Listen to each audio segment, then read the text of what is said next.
ఎంత చెప్పినా ఎన్నిసార్లు చెప్పినా మన 14 ఏళ్ల చిన్నోడు వైభవ్ సూర్యవంశీ ఆట తీరు నెక్స్ట్ లెవెల్ అంతే. ఐపీఎల్లో మంగళవారం రాత్రి ఒక అన్బిలీవబుల్ మాస్ ర్యాంపేజ్ జరిగింది. లక్నో సూపర్ జెయింట్స్ ఇచ్చిన 221 రన్స్ భారీ టార్గెట్ ని రాజస్థాన్ రాయల్స్ జస్ట్ అలా ఊదేసింది. హ్యాట్రిక్ లాసెస్ తర్వాత మన రాయల్స్ కమ్బ్యాక్ మామూలుగా లేదు. ఈ విక్టరీతో ప్లే ఆఫ్స్ బర్త్ రేస్ లో ఆర్ఆర్ దూసుకుపోయింది. అసలు మ్యాచ్ కి హైలైట్ ఎవరంటే IPL wonder kid Vaibhav Suryavanshi. Lucknow బౌలర్లని నిర్దాక్షిణ్యంగా చితక్కొట్టేశాడు. ఫస్ట్ టాస్ ఓడి బ్యాటింగ్ కి దిగిన లక్నో స్కోర్ బోర్డ్ ని పరిగెత్తించింది.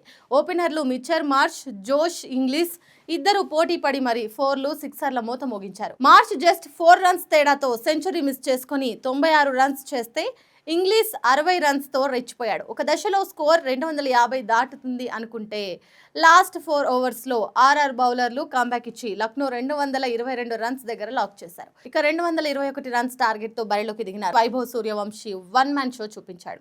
స్టార్టింగ్లో జస్ట్ 10 బాల్స్లో 5 రన్స్ మాత్రమే చేసి సైలెంట్గా ఉన్న ఈ చిన్నోడు ఒక్కసారిగా గేర్ మార్చాక లక్నో బౌలర్లకి పూనకాలు వచ్చేసాయి. ఆకాష్ ఓవర్లో 2 సిక్సర్లు 3 4లు. మయాంక్ యాదవ్ ఓవర్లో అయితే ఏకంగా 29 రన్స్ బాధేశాడు. కేవలం 38 బాల్స్లో 7 4లు 10 స్కై స్కాపర్ సిక్సర్లతో 93 రన్స్ చేసి సెంచరీ మిస్ అయిన మ్యాచ్ని వన్ సైడెడ్గా చేశాడు.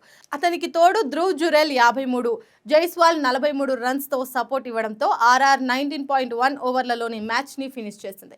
రాజస్థాన్ రాయల్స్ ఇప్పుడు పాయింట్స్ టేబుల్లో 4th ప్లేస్కి జంప్ చేసింది. నెక్స్ట్ మ్యాచ్ గెలిస్తే మాత్రం డైరెక్ట్ ప్లే ఆఫ్స్. మరి వైభవ్ బ్యాటింగ్స్ పై మీ అభిప్రాయం